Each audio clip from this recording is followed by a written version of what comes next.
সম্প্রতি গাজীপুরে কালিয়াকৈরে 13 বছরের মাদ্রাসার ছাত্রীকে এক হিন্দু যুবক অপহরণ করে 3 দিন আটকে রেখে দলবদ্ধভাবে পাশবিক নির্যাতন চালায়। অতীতের মতোই মিডিয়া নীরব, প্রশাসন নীরব।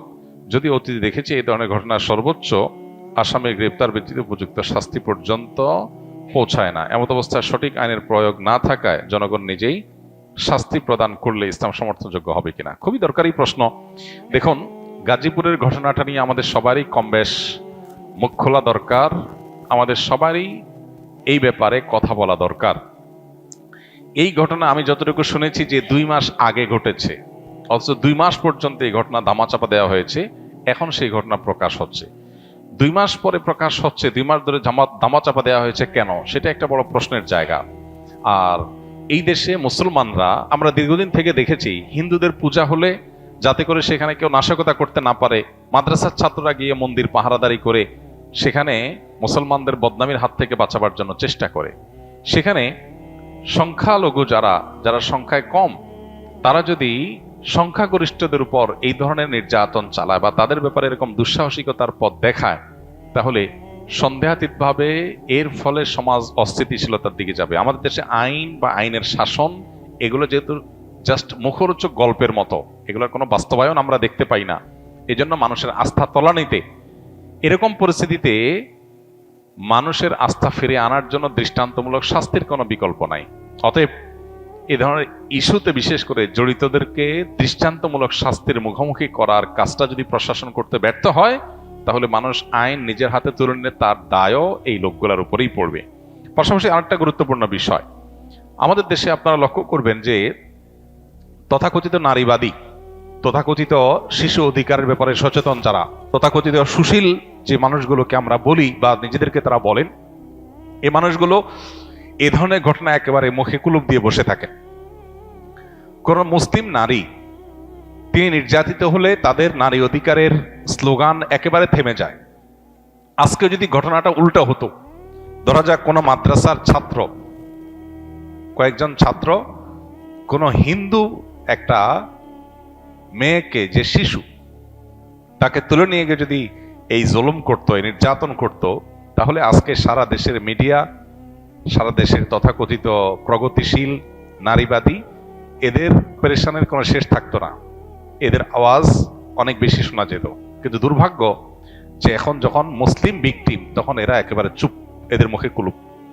আমি যেন বলার চেষ্টা করি, বিভিন্ন সময় আমাদের সমাজে এই জাতীয় ইস্যুগুলোতে তথাকথিত মানবাধিকার কর্মী কিংবা তথাকথিত মানবতাবাদী, নারীবাদী, এ জাতীয় বিভিন্ন মুখরোচক স্লোগান যারা ধারণ করছে, এই মানুষগুলোর মুখোশ, তাদের আসল রূপ আমাদের সামনে ফুটে ওঠে।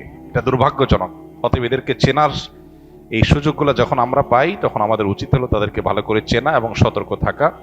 আমরা সবাই যার যার জায়গা থেকে গাজীপুরের ঘটনায় দায়ীদের দৃষ্টান্তমূলক শাস্তির জন্য যার যার জায়গা থেকে চেষ্টা করব এবং কথা তুলব। আল্লাহ তাআলা আমাদেরকে ন্যায্য বিচার পাওয়ার তৌফিক দান করুন। খ্রিস্টান ধর্ম প্রচারে তারা একটা অডিও রিচার্জেবল ডিভাইস মানুষকে হাতে হাতে দেয়, এবং রিচার্জেবল মোবাইলের মতো দেখতে হওয়ায় মানুষ আগ্রহের সাথে গ্রহণ করছে। এর বিরুদ্ধে আমাদের কি কিছুই করার নেই?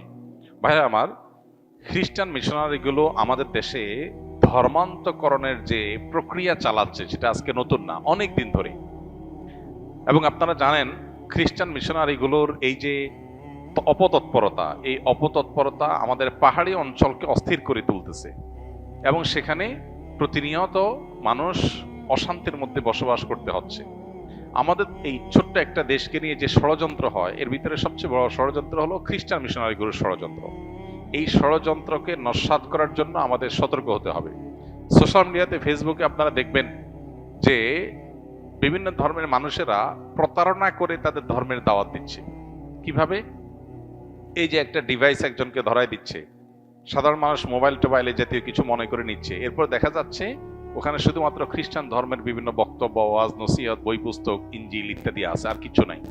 তার মানে খুব কৌশলে প্রতারণা করে মানুষকে অন্য ধর্মের দিকে আহ্বান করা হচ্ছে।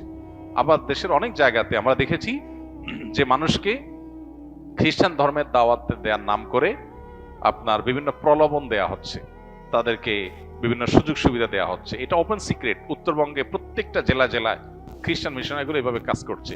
এবং উত্তরবঙ্গে গেলে দেখা যায় তাদের যে পরিমাণ কার্যক্রম, অফিস আদালত, গাড়ি ঘোড়া, তাদের লোকবল যেভাবে কাজ করছে, প্রশাসনের কিছু অসাধু মানুষ সামান্য কিছু ঘুষ পেয়ে তারা অনায়াসে এদেরকে এই অনৈতিক এবং অবৈধ রাষ্ট্রীয় আইনে যেটা নিষিদ্ধ প্রলোভন দেখিয়ে ধর্মান্তরিত করার এই কাজটা তারা কিন্তু অহরহ করে যাচ্ছে, যেন দেখার কেউ নাই।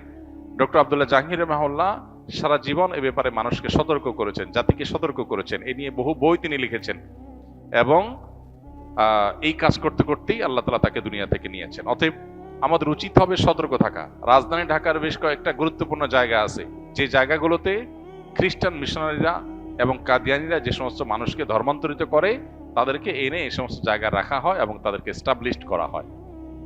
আমরা পৃথিবীর অনেক দেশের কথা জানি, ইন্দোনেশিয়া এবং আরো বিভিন্ন দেশের কথা জানি, যে সমস্ত দেশে একসময় খ্রিস্টান মিশনারিগুলো এইভাবে ধর্মান্তরিত করার কাজ শুরু করেছে। একটা পর্যায়ে তারা দাঙ্গা বাঁধিয়ে সেখানে দেশের স্বাধীনতার সার্বভৌমত্ব নষ্ট করেছে। অতএব আমাদের দেশকে রক্ষা করার প্রয়োজনে ভিনদেশীদের এই সমস্ত অপতৎপরতা, এই সমস্ত শয়তানি এবং তাদের এই যে প্রলোভন দেখিয়ে মুসলমান গরিবদেরকে খ্রিস্টান বানানোর যে মিশন আছে, এগুলো আমাদেরকে থামাতে হবে। আপনারা সোশ্যাল মিডিয়াতে অনেক পেজ দেখবেন, এই পেজগুলোতে ছল ছাত্রের আশ্রয় নেওয়া হয়। তুমি খ্রিস্টান, সুস্পষ্ট করে বলো আমি খ্রিস্টান ধর্মের দাওয়াত দিচ্ছি, সেটা না করে তুমি বলতেছো আমি ঈসাই ধর্মের দাওয়াত দিচ্ছি। ঈসাই মুসলিম নাম পরিচয় দেয় কি? ঈসাই মুসলিম, তার মানে আমি এক প্রকারের মুসলমান। এটা হলো এক প্রকারের প্রতারণা। তুমি খ্রিস্টান সেটা বলো স্পষ্ট করে, না করে তুমি ছল ছাতুরি করছো সাধারণ এবং সরল মনা মুসলমানদেরকে বিভ্রান্ত করবার জন্য। অতএব এদের ব্যাপারে আমাদের সজাগ থাকতে হবে এবং এদের শয়তানিকে আমাদের থামাতে হবে। প্রশাসনের অসাধু কিছু মানুষজন যারা সামান্য কিছু টাকা পয়সা খেয়ে এদেরকে নির্বিঘ্নে কাজ করার সুযোগ দেয় এবং এদের বিরুদ্ধে আচরণ করলে তাদেরকে বিগত সরকারের আমলে আমরা দেখেছি জেল জুলুম সহ্য করতে হয়েছে। আমাদের অনেক ওলামা একরামকে জেলে যেতে হয়েছে এদের বিরুদ্ধে কাজ করার কারণে। অতএব খ্রিস্টান মিশনারিদের অপতৎপরতা থামানোর জন্য আমাদেরকে কাজ করতে হবে, কথা বলতে হবে এবং প্রশাসন সংশ্লিষ্ট ভাইদেরকে বলবো আল্লাহকে ভয় করুন। এই মাটির বিরুদ্ধে বিশ্বাসঘাতকতা আপনারা করছেন, যারা খ্রিস্টান মিশনারি সহ বিদেশি মিশনারিগুলোকে, বিভিন্ন অর্গানাইজেশনগুলোকে তাদের ধর্মান্তরিত করার যে কাজ, এই কাজটা আপনারা নির্বিঘ্নে করতে দিচ্ছেন।